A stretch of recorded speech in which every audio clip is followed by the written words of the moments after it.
I don't know about you, but like I've done some work online and got paid for it. Yeah. I feel terrible. Yeah. But you know what I feel great about? When I like break down walls and like do demolition. I can't agree with that. Okay, that's fine. All right. I can't agree. I can't. You got it, bro. I can't agree with that. Okay, but what I'm trying to say is I get your point. All right, good afternoon, good morning, good evening, wherever you're listening to this. Welcome to the first episode of Deeper Than You Thought with Thaddeus Uhas and Mikey Murray. I guess I'm Thaddeus Uhas, born and raised in San Diego, California. I'm currently a student at San Diego State University, about to be a sophomore, majoring in psychology with an emphasis in industrial and organizational psychology. And I'm trying to get a minor in philosophy, which is part of why I want to make this podcast. Mike, you want to tell everyone who you are? I'm Mikey Murray. Thaddeus and I, for a little history, we went to high school together, played basketball together. We've always been good friends. This big bro. Yeah, we always just talked about good questions, deep questions. I went to Franciscan University, studied clinical psychology and philosophy. I work in the mental health profession right now, and I'm also a philosophy teacher. Yeah. Oh, yeah. Next year at our old high school, he's going to be a teacher for the, do you know what grade you're going to be at? Yeah, 10th, 11th, and 12th. 10th, 11th, 12th? Yeah. So I'm excited for him for that because I know whenever I was in high school, I was, like he said, I was really into that. We took theology from his big brother. And he put in me a love of things that are deep, things that are deeper. You know what I mean? So to look beyond yourself. And ever since then, I've always been kind of been just kind of attacked that. You know what I mean? I've asked you questions, stuff like that before. Yeah. So the podcast is an idea of we both know we love talking about deep things. We both know we have a lot of questions, a lot of answers. And we thought, might as well just put it online. Yeah. Everyone's doing it nowadays. Everyone's doing it nowadays. So the too. worst case scenario, we don't blow up. We just have fun. Talk about what we want to talk about anyways. Yeah. Best case scenario, we blow up, become millionaires. You know what I'm saying? So it's a pretty win-win scenario. Win-win. Win-win scenario. So yeah. If you're wondering why we made the podcast what we did, it was my idea to name it Deeper Than You Thought because he probably agrees with me. But I think, especially nowadays, a lot of people have the idea that things aren't that serious, things aren't that deep. And a lot of times they kind of are. You know what I mean? And I feel like people are just kind of too scared or too lazy to kind of think about things. Yeah. You know what I mean? They kind of just push their problems to the backside or things that they should wonder about. And they just don't because they have more in the moment things they're trying to think about, but it ruins them long term and they don't get to the riches of thinking. Right. You know what I'm saying? Riches I think thinking, pondering has a certain riches, a certain fulfillment to it. Yeah. A lot of people miss out on by just not doing it. Yeah. You know what I mean? What do you think is a part of the cause as to why you think people don't engage I think there's a lot. I think there's a lot. And first, that's the first question. The second question is, what does it mean for a thought to be deep? Yeah. Or what does it mean for something to be deep? Yeah, it's a good question. If I had to say, I would say the reason why I feel like people get pushed away because I feel like there's so much instant gratification nowadays. And I'm part of the problem. I'm not pretentious at all. I'm a part of the problem. I'm just saying, especially with our phones, with media being able to, I was telling you earlier, having a phone is insane. A smartphone is a crazy phenomenon. You know what I mean? Because now we're we can be tapped in, plugged in to news across the country. Yeah. I could call you when you're in Pennsylvania and I'll be here and we could talk. That's not normal. Right. You know what I mean? Or being able to watch a sports game or hear news instantly when it happens. Yeah. It leads to a lack of sitting with yourself because you're constantly entertained. Right. Which something Joey's talking about. Joey is his older brother, my conference sponsor, his teacher, whatever. A big inspiration for both of us. Shout out Joey. In my senior year, we talked a lot about silence. We had a whole section of my year about silence, how it's important. And the reason why it was important is because it leads you to think about things that you wouldn't usually think about because it leaves you with just your thoughts. You know what I mean? And I feel like the reason why people don't ponder, don't think nowadays is because you're so invested with your life, and then outside your life, you're constantly seeing something, doing something, to where you just can't. You don't have time for it. You know what I mean? And I think things that you can get are considered deep. It could be any. I think deep pertains to has a greater purpose, a greater reason. So you could say I don't even know why you do what you do every day. What do you do? What do you put your time into that takes up most of your life? And that's even the thing about the screen thing where it's if you look at people's screen time, it's usually pretty high. At least 4 And or people think, 5 bro, yeah, I'm hours gonna go on every TikTok, day. Instagram. Isn't that serious, bro? You know how much time that is? Years off your life. That's years of your life. It is that deep. Yeah. You know what I'm saying? You don't think about that till someone tells you about it. I know. Shout out the name. But like stuff like that. It's true. You know what I mean? Yeah, I think that's good. I think there's like at least two answers. So there's a social psychologist named Jonathan Haidt, and he wrote a book called The Anxious Generation. It's a pretty famous book. But what he documents is that in 2013 and in 2022, well, actually 2013 explicitly, there was a increase in anxiety and depression. 2013, there's a very like high correlation between anxiety and depression and the onset of mass consumption of social media. Really? And so in that entire book, he's trying to kind of sketch out why we're in a meaning crisis. In 2022, the CDC released that we're in a meaning crisis, meaning people feel disoriented. They feel like they have a lack of a grip on the world. Yeah. They feel like they don't understand their identity, like all these very important things. And one of Haidt's solutions is to get out of the virtual world more than you're in the real world. Because he thinks a lot of the anxiety and the depression comes from a pseudo connection with something that's not as real as the outside world. So he thinks it's an increased consumption of your attention in the virtual world apart from the actual world. And so another reason, so I think that's one reason, but I think what's more fundamental, what's more foundational that in like philosophical history or just in the history of ideas is there's kind of this notion, and you see it in Nietzsche, you see it in Sartre, that one, life is just a will to power. So it's life is just the will to power. Nietzsche. Whoever has more power is the one who's going to have more meaning in life. Ethics, all that, it's just about power. It's not actually about being good. Nobody can be good. It's just whoever wants more domination. Yeah. And then the second one is Jean-Paul Sartre, a French existentialist, very famous. He was packing lecture halls. And this was around World War II, after World War I. So like horrific events in the consciousness of everyone. Everyone's like confronting deep evils. Yeah. And when you confront deep evils, you actually are spurned on to reflect and think about more important, more fundamental, more primordial, more theological, more philosophical questions. Because it makes you sit back and be like, what is all this about? There was just millions of people slaughtered. What does all this mean? You know what I mean? Yeah. So Sartre said that existence precedes essence. And what does that mean exactly? He basically thought there was existence precedes essence, not precedes beforehand. Yeah. And that doctrine basically means there's no fixed patterns or forms in reality. There's no identities to thing. Everything is just a changing flux of matter. So like, what does that mean? You have to create your entire identity. You don't discover. You don't discover. You have to create it from scratch. Okay.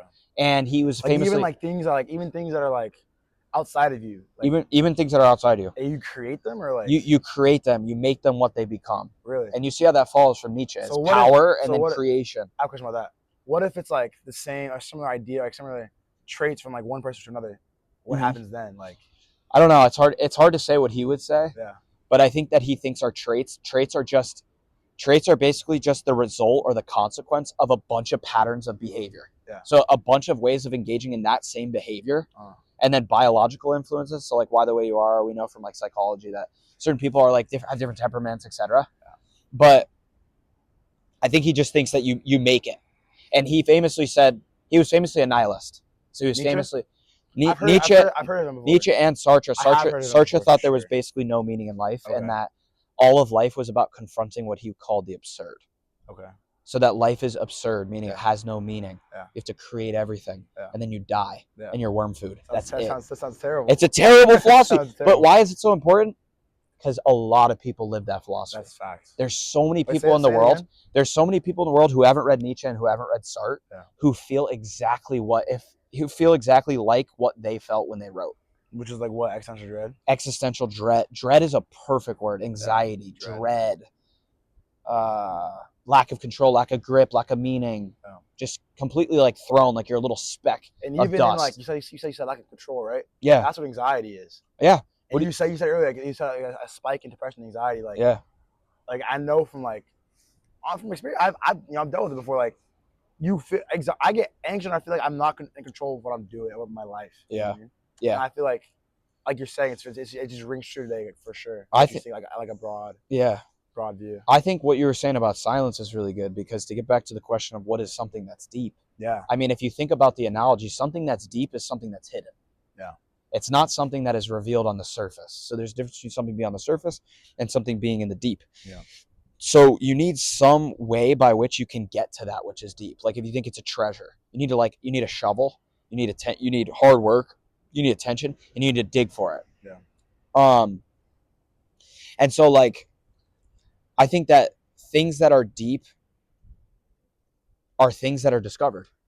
That things that are discovered and I would say things that are discovered when you are actually in a lot of silence, because I think silence has a way of pushing everything that's unimportant to the side and making you confront things that maybe come up in your conscience. Yeah. Or like things that you're just kind of dealing with. And then anxiety, I would say like psychologically anxiety this is how I would define it, is the overabsorption of information. Why? Because I think, for example, ready? Here's an example. You're in a car, you're going home. You feel relatively fine. Yeah. Car breaks down. What happens? Yeah, I don't know. I can't get home. If I can't get home, that means I can't have dinner with my family. If I can't have dinner with my family, I can't eat. Oh no, now I have to call the mechanic. What if I don't have enough money for the mechanic right now? So what is happening? You feel anxious. Why do you feel anxious? Because there's the scales, this is how I would say it too, the scales are tipped more toward possibility rather than actuality. That's a big thing. That's a whole I think that's it. I think that anxiety centers around the focalization or the attention of possibility over what exists already, over what you already have. So I don't know what you think about that. I like that a lot. I feel like that's very true. Yeah. I think also you become more anxious. You're not living in the moment. Yeah, exactly. You know what I mean? Because like I feel like for me, like the big thing I do whenever I'm feeling anxious is like you just look at where you're at, look what you do, what you can do in that moment, and do it. Yeah. Just get, like you said, just get things to start doing things. Yeah. Read it. Yeah. But like, just start doing things, and then the idea of possibilities become less in your mind because you're actively pursuing. Right. At least there's no room for possibility when you're pursuing it. When you're active. That's right. You know what I mean? So yeah, I think that's a lot of what I'm talking about, like why I feel like things are that deep, and they're deeper than we think. Because you said like earlier, you said, excuse me, silence pushes things to the side. Yeah. Like whenever things like that are all that matter, but you worry about less, they're not as important. Like they push to the side, you're left with yourself. Yep. You're left with your own intention, your own actions, your own wants, needs, problems. Right. It's just at the forefront of your mind. Everything's there. You can't block it out. You can't go to anything. You can't go to anyone. Yep. It's just you and your thoughts. Yeah. And you have to deal with it, and that's scary. It is scary, dude. That's scary. It sucks. And that's why everyone is inclined to look for an out. Pick up the phone. Pick up the phone. Pick up the phone, man. You know what I mean? Grab something else. Yeah. But I think it's important that you that you confront those, and hopefully listening to us talk about it will make you want to just sit in some silence after listening to us. Sit in some silence, and just kind of confront those things. Let it come up. And like one of the things Carl Rogers says, a famous psychotherapist, is like, let them come up, but also kind of try to have somewhat of a non-judgmental attitude toward the things that come up, because a lot of times we try to latch onto interpretation, but in between the zone of the thought and in between the zone of the thought and the desire for control, or the interpretation, is kind of this. There's this area between interpretation and the thought.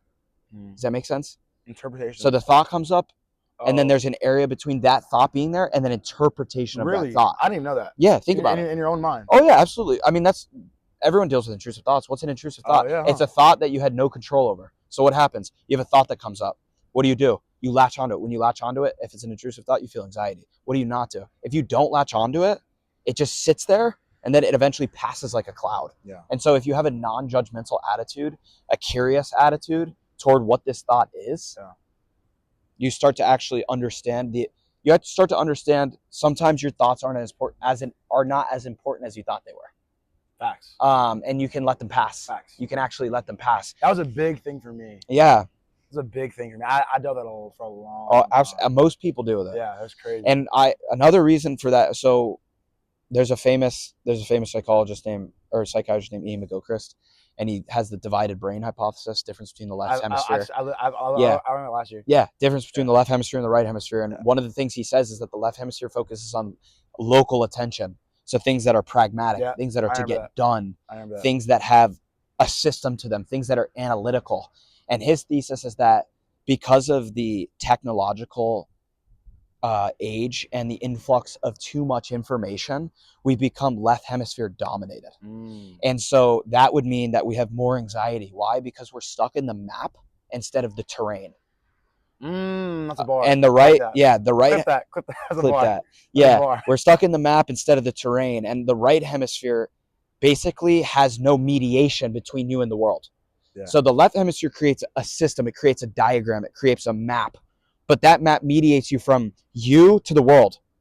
Whereas what the right hemisphere is it puts you in this deep connectedness. Yeah. So it's like you and the tree. You don't just have the tree as a concept. You have you and the tree right now in the present moment, like looking at each other in a weird metaphorical way. And so the right hemisphere is for global attention, he calls it.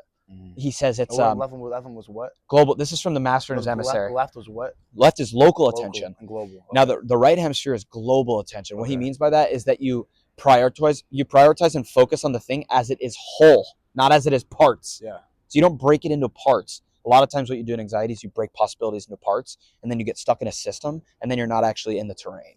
And so I think that's super, super important to understand. Yeah. And to kind of practice right hemispheric activities. Yeah. What are those? Listen to beautiful music. We know music activates the right hemisphere. Art is another thing. Movies. Stories. A good movie is great. A good movie, a good story. Why? And another reason why is because it gets you in an ecstasy. Yeah. What is an ecstasy? Ecstasis. It means to get outside of yourself. And so when you're not in yourself, when you're not doing the self-reflective stuff all the time, what am I doing? Where am I? What am I supposed to do in the future? It's this thing's more important than me at the time. I don't have time for that. And so it trains you to kind of be more immersed with the world. And just one more thing. To be more entrenched and immersed in the world is to recognize and find what's truly deep. Because what's deep is what's found out there in reality. A lot of times outside of yourself. Outside of yourself. I think a lot of times we think, well, being deep is like being really articulate and like saying things really right or having like the right thoughts. No, I totally disagree. Or like speaking really well. Yeah, speaking really well, articulate, knowing stuff. He's super deep. Yeah.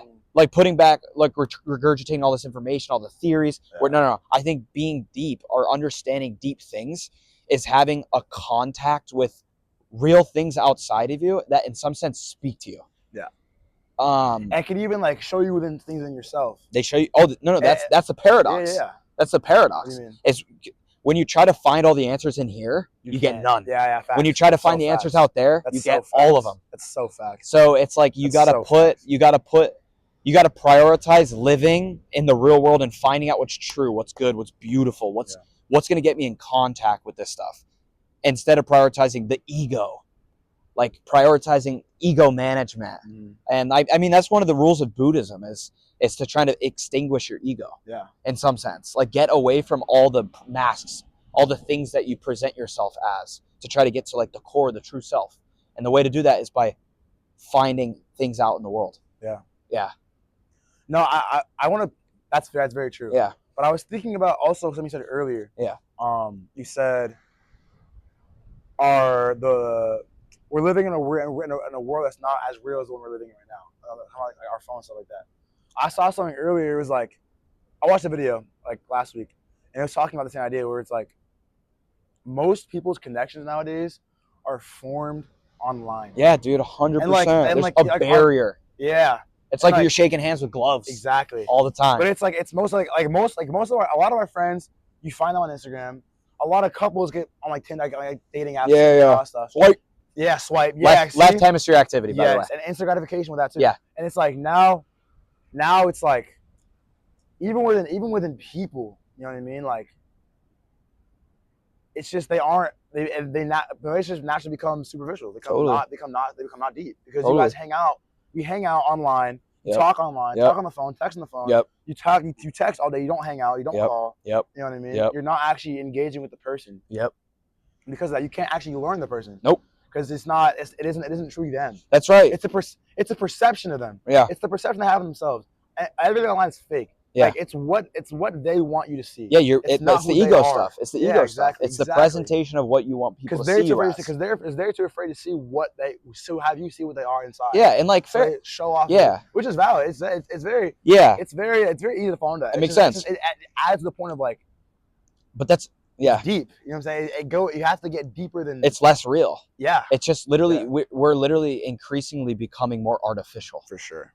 And the artificial is the antithesis of the authentic. For sure. So I completely agree with you on that. I think that's right. And I think a lot of young people, people our age, I think they're all experiencing a dissatisfaction in this very area of life. I agree. Relationships are getting harder. Finding like a connection with God and faith is getting a lot harder. Finding out like what you're passionate about, working really hard is getting more difficult because everything's on the online sphere. And like, I don't know about you, but like I've done some work online and got paid for it. Yeah. I feel terrible. Yeah. But you know what I feel great about? When I like break down walls and like do demolition. I can't agree with that. Okay, that's fine. All right. I can't agree. I can't. You got it, bro. I can't agree with that. Okay, but what I'm trying to say is I get your point though. No, but my point is like I want to be like in touch with earthy stuff. No, I get it. And now like I'm in touch with all these barriers before I actually get to a person or before I actually get to like anything of meaning. Yeah. And I think most young people are feeling this disconnection, and it's like I don't know what the answer is. I don't know how to solve it, but I think people are realizing it, but I don't think they know that's what it is. First of all, yeah. And I don't think even if they, I don't think they do either. And I think even if they come to find that out, they don't. Where do they go? No, or they aren't willing to take the steps necessary to fix it. Well, I agree, but also, where do you go? I don't know. That's the problem. Modern society has made everything insular. Yeah. It's made everything a cell. Yeah. We're like a bunch of cells in prison living next to each other. Literally, like it feels that when we go on our phone, like, dude, the image when me and like even right now with the computer, I mean, it's fine, but you're not gonna have to. You have to, but like, it's like be at dinner table, you be with your friends. Yeah. 2 of the 3 hours, you're all sitting on the couch, on your phone. And you're just like perked into this little world. Facts. You're on a different planet. No, it's funny. It's funny too. You're on a different planet. It's funny because the other day I was in the locker room at State. Yeah. We're all after practice. You're just chilling downstairs, and like you're all on our phones, just chilling, waiting for like something else to happen. And I was like, whoa, like 25 years ago, we'd all be in here. We have to talk to each other. Yeah. But now we can like be in the same. You have to. That's the thing too. What do you mean? You have to talk. Yeah, you have to. Because then it's awkward. Yeah. You just want to look at each other. I can just go in there and just bring your phone, bring your own world. And it's fine. You're good. And I was like, whoa. You don't have to confront anything. Now this is like last year. I think I thought about this. I was like, holy crap, that's insane. Yeah. Like it's like. That's insane. The other thing is about that is, I think there's a reason why the FIFA stuff was crazy. It's always super popular, but especially this year. You know why? It's because people actually form communities. For sure. People talk to each other. People weren't limited and barricaded by their virtual thing. For sure. Everyone was like forming a community. We realized that like meaning is found in relationship. For sure. It is. That's one of the number one rules of psychotherapy. The number one predictor of psychotherapeutic success is the relationship, the strength of the relationship between the client and the therapist. Doesn't matter if you're using CBT, doesn't matter if you're using antidepressants, doesn't matter if you're using DBT, cognitive behavioral therapy. Okay. It doesn't matter the modality, it doesn't matter the theory. If you have a good relationship, you can be sure that that's the greatest pathway toward healing. Yeah. FIFA, World Cup. That's it, man. That's what we're all looking for. I can think of experience. You probably can't do. It was for me at least. I don't really watch soccer or football and whatever. Like I don't really watch it, so I wasn't really like plugged into it, all that stuff. I remember one day like my boy was like, "Hey, do you want to go watch this Mexico game?" Yeah. And I went. I picked up my boys. Went to the game. It was insane. I was over at Barrio Logan, like right by Mexico. Yeah. So there was like OD Mexicans. Yeah. They showed so much love. whenever they scored, it went stupid, and they lost, but it was still like I got a taste of like this is amazing. And then the rest of the tournament, I was plugged. I was watching almost every game. I'll go to all the parts I could and like to watch. I went to Mexico. I went to go watch England, Mexico. I went to go watch Belgium, USA. and I went to go watch France Morocco Nice.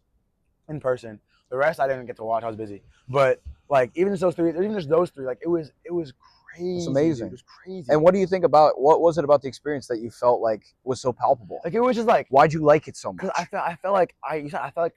I felt connected to everyone. Yeah. I felt like I can like walk in the street and be like, hey, go USA. Yeah. And I'd be like, yeah, for sure. Like yes. And the same thing with New York. Yeah. The one in the Yeah. finals. Yeah. I wasn't there, but I'd be online and I'd see people like it got to a point where people would say like it would say Nixon 5 was a new way of saying hello, good morning. Yeah. And people would like you saw like it got to a point where it was a little bit too much. They're like beating up people Yeah. on the street. But like Yeah, the crazy. whole city Rioting of New and stuff, York yeah. was like up at all hours of the day and night. Everyone comes together to do what? Celebrate. Yes. Celebrate. Yes. And there's And something literally, it was crazy. there's something really deep to the idea of celebration Yeah. and affirmation, because a celebration is always an affirmation of some good. Yeah. And a good is always something that can either divide people or it can bind them together and unite them. Facts. So like a material good tends to divide. Yeah. Like if I only I have, was just thinking if I only have that. one sandwich and there's 3 I'm people, getting that and sandwich, I ain't gonna lie. like I could I'm split it getting between that. 3, but like I wouldn't. yeah, exactly, I wouldn't. No, And then I the third person hates us. I wouldn't. But there's certain goods that Or I don't. wouldn't. There's certain goods that don't cause division. Yeah, facts. And like joy. like a team. I mean, sometimes teams do, but like Yeah. sports sometimes doesn't Like cause division.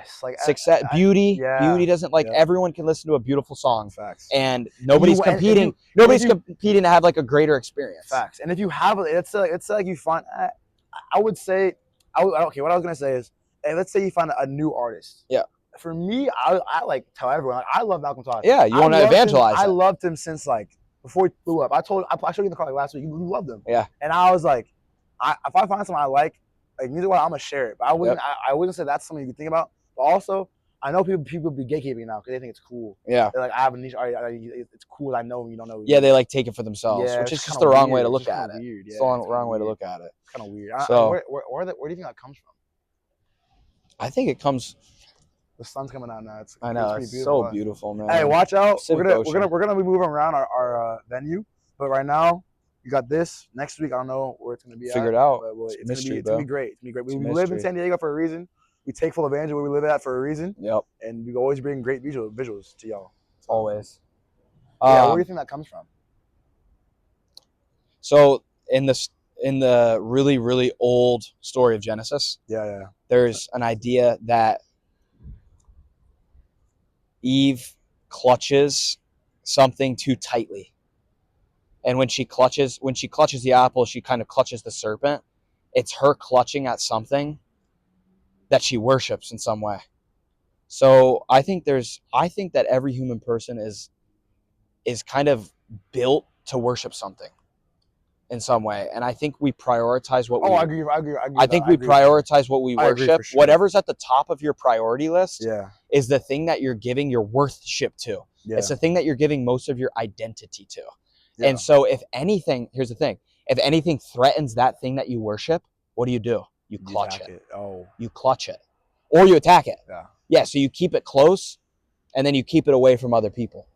Yeah. Um And I think this is like a side note tangent, but I feel like with like you said, you have like you said idols. You said idol. yeah, somewhat of an idol. What did I you mean, say before? What was your word? I was just saying you clutch something. no before that. What did you call it? Like what we're talking about? Control. No, whatever. This Prioritization. Is whatever you hold you identify with. Yeah, whatever you What your I thought, identity. What I thought about that is like people who are like professional athletes or like rappers right. or like Right. they have this thing that made them famous, but that got them all this money. Yep. It gets to a point where they become that thing. They do. Where it's like, I know people who are it's like athletes, like we're like, what am I without my sport? Like what am I if it's not football? Like what am I if I'm not a soccer player? Right. And then I know it's hard for like once they stop playing, they're like, have you seen the stat where it's like most pro NBA players after they retire are like depressed? Yeah. It's like their meaning for like Right. 20 plus years of Right. life is Right. like, Right. it's Right. gone. It's gone. Everything You know what I everything that they learned in life is now gone. Everything that people their whole lives people said, you're valuable. Yeah. I like you if you because do you're good at this. basketball. Yeah. Right. And it's like now I'm not. That happened to basketball me. Anymore. Yeah, I know. That happened to me for sure. And that's part of why I became a manager. It's Yeah. Like, I didn't want to lose that. Yeah. You know No. what I mean? 100%. And honestly, I I work with a Navy SEAL, but a lot of Navy SEAls say that Yeah, when they get the out, military is sick. when they get out, they kill themselves. well, Right? dude, well, a lot of them kill themselves. But another thing is, what did you learn to be a Navy SEAL? To demolish stuff, to kill people, to do like really cool missions, to be really in shape, to learn how to communicate well. What are you gonna do now? You're not living like you're living in like New Jersey, and you're not gonna use an M4. Yeah. You like have to get a desk job or something. And so they're like, I didn't learn any of the skills that are needed for the outside world. I learned everything in the military. So like go to foreign countries, get on helicopters, shoot miniguns, blow grenades up, learn tactics. Now it's like you can't say you're underqualified because look what you can do. Yeah. But like you're not a regular person. You're kind of underqualified though, because you're not learning like the skills most people learn. I'm saying it's weird because like listen, something like this. Like if you look at the regular person, like you or me. Yep. Like we know how to do stuff like they don't. Like probably like I can't think of anything specific, but like we can do basic stuff. They can do. I hop out of an airplane, kill 5 people, swim like a mile and be fine. Yeah, but they might have not like done interviews. Yeah, like it's something as simple as that. Because they joined at 18. Like that was the first job they did. That was the only job they ever did. They don't know how to like look nice in the tactics of like getting a job and like they don't know like proper etiquette. Yeah, like marketing, like stuff like that. Which is stuff that you think is like regular. And what they do is irregular. Totally irregular. To them, it's the complete opposite. To them, it's their life. Yeah. It's what else do I know? Or even like sitting at home having a nice day with your family. Yeah, exactly. They can't do it. It's hard. It's hard. Well, for Navy SEAL, it's hard. Yeah. Because they're trained. They're not trained to live that way. Yeah. So it's actually like they're conditioned. You live to do one thing. Yeah, literally. You live to be in war. You live to be actively ready for war. Or when it happens, if you're not, you're always constantly paranoid, scared for when it could happen. Yeah. You can't relax. Yeah, right. You can't relax. That's right. It's sad. Yeah. But I don't know. That's the whole. Yeah, no, I think there's something though I think it's a really good question to ask. Like, why do we grab things? Why do we clutch things? Yeah. Like, why do we prioritize certain things rather than others? Yeah. And then it leads you to it should lead you to, and Socrates is famous for saying the unexamined life is not worth living. The unexamined life is not worth living. And kind of what he meant by that is we're rational creatures, and the thing that makes us different from animals is that we can like think, that we can self-reflect. And that goes back to this podcast. You got it. Yeah, and like why we're naturally like philosophical is because we actually think about things that don't have practical import. Like, why is beauty here rather than not? Why do like good people exist rather than not? There's no like practical answer. That's not going to make you money. No. But like we've always been asking those questions. And that goes back into also like something I heard a lot is like in school where it's like, why am I learning this? It's not going to it's not going to do anything for me. Yeah. Where it's like, I get that to an extent, but also I feel like I think there are definitely 2 different kinds of knowledges. Like there is like practical knowledge is like for your career. It's like for you, like you're about to be a psychologist. I'm studying psychology, but I want to coach basketball. Yeah. So it's like me, like I'm learning like schemes, how to run a defense, offense, how to have a team work together, stuff like that. I feel like it's practical. I'm doing this for a job, for my career, for my life. Yeah. But there are things where it's like philosophy. Yeah. Like beauty, like studying beauty, studying what's my I think a prime example is love. Love. What is love useful for? Yes, exactly. Why have kids and spend a ton of money on them when you could just grind and make way more money and devote all your... Why? Because love exists. Exactly. But love isn't like a practical thing. Love is something that exists because it's good in and of itself. Yeah. And I think you find that there's a difference in the world between those types of goods and then goods that produce a practical result. And like St. Thomas Aquinas, famous philosopher, he said that there was 2 virtues that perfected different parts of your mind. He said that there was prudence, which perfected what he called the practical intellect. So the part of your intellect that's concerned with like achieving some end. Yeah. And then there's the speculative intellect, and he said the perfection of that is wisdom.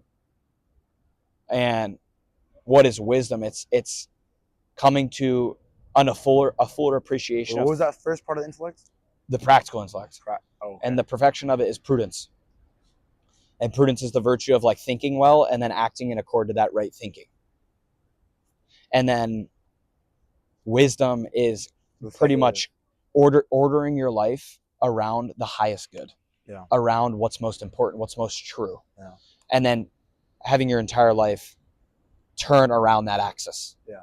So I think that was a that was great for a lot of reasons. I feel like that was a long tangent, and I feel like we talked about it kind of brought us back. Yeah. Because you said, It did bring us what back. did you say? You said About prudence. No, before that. You were talking about something about thinking. Like, how we're rational. Yes, how rational creatures, which leads us wanting to think about things. We're different from animals because we think. Yeah, exactly. Which is part of why we made this podcast. Yeah, and exactly. The reason why we have this podcast is we want to. I feel like even just right now we flowed for like 30 minutes. I have timer. Like I'm like we're talking about random stuff, but it's intellectually stimulating stuff. Yeah. And I feel like those kind of questions pop up in our mind a lot. All the time. Like you said earlier before we started recording, you said there are fundamental human questions that always show up. Yeah. I think that reigns super true. Yeah. And I feel like part of the goal of this podcast is finding those questions, thinking about them, and then coming to talk about them to ourselves. Yeah. And that leads to answers we're finding for us. Yeah. And it can lead to you guys thinking about it for yourselves, talking to your friends, whatever, and just finding the answers to those questions for yourself. Mm-hmm. You know what I mean? I feel like if I had to think of an ultimate goal, reason of why we made this podcast, it's to think about and answer those questions that we always find ourselves thinking about when we are doing anything. I would also say it's not just finding the answers; it's also learning to enjoy the process of discovery. Because I think a lot of times, even in our world, we get too caught up on the end. What's the thing that's going to bring us this thing, instead of enjoying the very process, which is getting us to some place.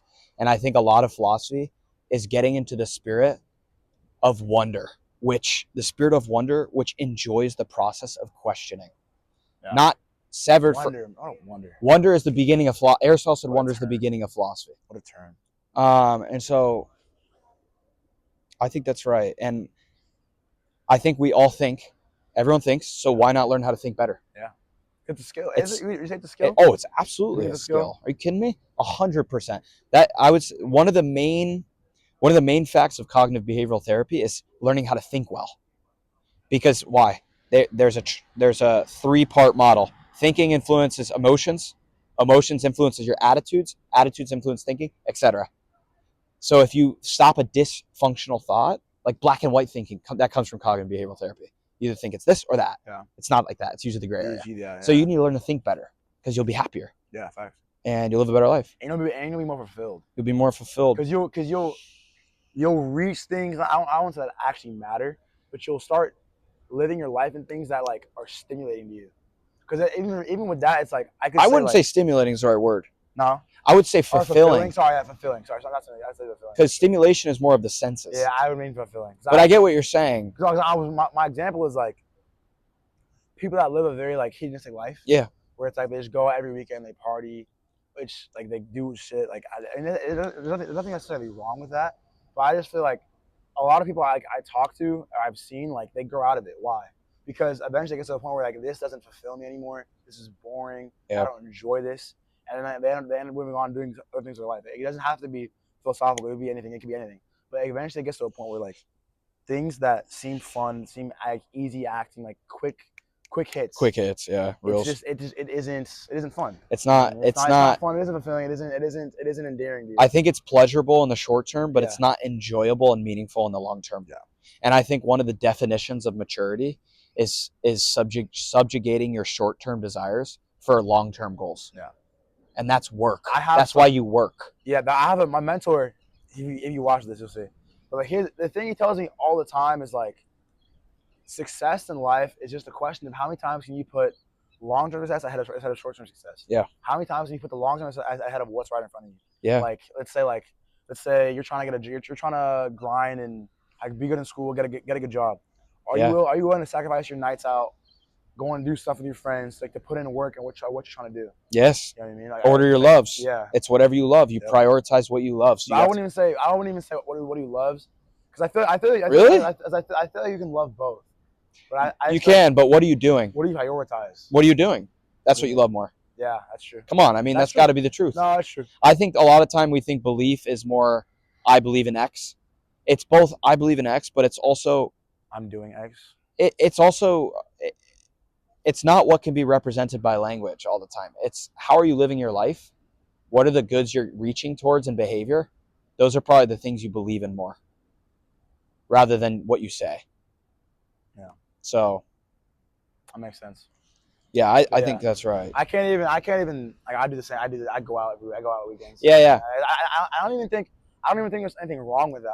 I'm like a big believer of like you can work hard and play hard too. Like, Yeah. I feel another thing like Have fun, man. no. Also, because I feel like especially now like within like the past like year and a half, there's been a big like community of people who it's like you shouldn't go out, you shouldn't like talk to girls, you shouldn't be drinking all that stuff. You should just be locked in all the time, working out, working on your brand, Yeah. do all this stuff, yada yada yada. And I'm like, you're boring. Like you're not like you could say this is fun to me, and it could be, but like you're like that's boring. I mean, you don't want to go out and just like do dumb things. I feel like that's a pretty like quintessential part of life. It's just going out and doing like making mistakes. Yeah. Doing dumb things. And just, just being out and just going out and doing stuff. You know what I mean? For sure. I feel like exploring.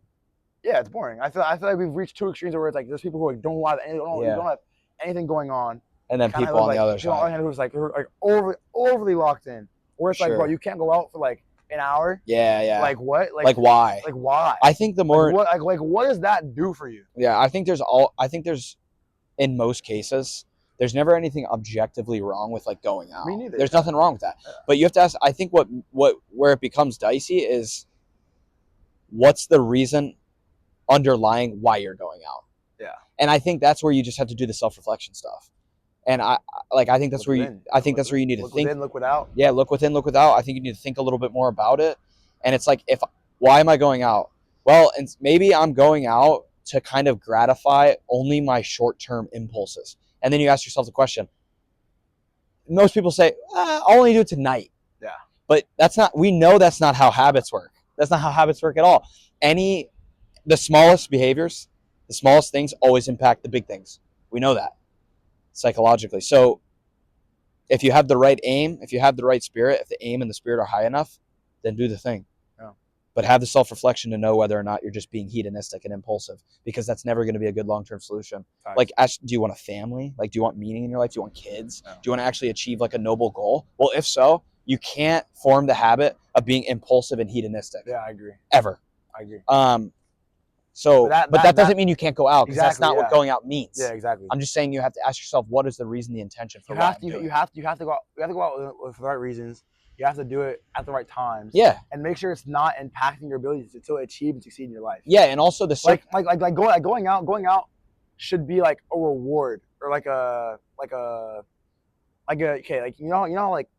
for an analogy, like every night you have dinner, you have your meal, you have your steak, potatoes, your rice, vegetables, all that stuff, and you have dessert. I feel like in your life, it should be like, okay, here's what I'm doing. I have my life, which is your meal, my career, my relationships, just making sure I'm staying productive in my life. And then after that, if you have time, if you eat your food and you're doing well in life, you can go out. You can go out, have a good time, your boys. Yep. I feel like it's needed. Like dessert is needed. I think what's needed is community. Yeah. I think that's why we go out. Yeah. We go out to find other people and engage in like conversation and like have fun. For sure. And I think what's underlying that is we want to be connected to a person. I think that's what it is. And even that goes back to distracting yourself from what not. Yeah, exactly. That goes back to the virtual world. Yeah. Of getting away from personal connection. Yeah. Yeah. For sure. That's perfect. Yeah, well, I think to wrap things up, I think, like we've been saying the whole 45 minutes, like I think the idea, the mindset of this podcast is, the aim of this podcast is to just get people to start thinking. Yeah. Us start thinking, us start researching. Yeah. Like doing not just, and also because I don't want it to have us be like, we don't know everything. I mean, I'm 19, you're 22. Yep. Like I don't know anything. So I feel like this will lead us to doing more research and finding things out that we didn't know before. And then that leads to us talking to you guys. And that leads to you thinking about it yourselves, telling your friends. And it could just be a small piece, a small link in the chain of the world getting back to start thinking about things, start pondering things, and getting back to what it means to really be human. And hopefully, like finding more meaning in your life, enjoying your relationships, coming to greater satisfaction, enjoyment, and like just enjoying life. So we only got it once. Yep. So, well, until next time, keep thinking, keep living, keep loving, and we'll see you guys next week or whenever we record. So, peace. Deuces.